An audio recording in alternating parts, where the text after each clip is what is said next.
బాగి అమర్ వాళ్ళ ఇంటికి వచ్చి తిరిగి ఆశ్రమానికి వెళ్తూ ఉంటే ఆటోలో వెళ్తున్న బాగిని మనోహరి చెంబా ఇద్దరు కార్లో బాగిని ఫాలో అవుతూ ఉంటారు.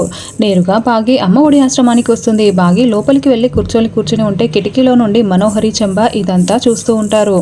అప్పుడే రాజుగారు అమ్మ బాగి అంటూ రావడంతో బుజ్జమ్మని స్కూల్లో చేర్పించారా రాజుగారు అని బాగి అడుగుతూ ఉంటుంది. చేర్పించానమ్మా, ఆర్మీ స్కూలు చాలా బాగుంది అని రాజుగారు చెప్తూ ఉంటే బాగి ఆరు పాపని అమర్ని పిల్లల్ని గుర్తు చేసుకుంటూ బాధపడుతూ ఉంటుంది. ఇదంతా కిటికీలో నుండి మనోహరి వినేసి మళ్ళీ పుట్టిన అరుంధతి ఎలా ఉందో ఇప్పుడు వెళ్ళి నేను చూడాలి, అంచు చదువుతున్న స్కూల్లోనే జాయిన్ అయిందంట, పద ఇప్పుడు మనం వెళ్ళి ఆ పిల్ల ఎలా ఉందో చూద్దాము అని మనోహరి చెప్పడంతో అలాగే అని చెంబా మనోహరి ఇద్దరు కూడా స్కూల్ దగ్గరికి వస్తారు.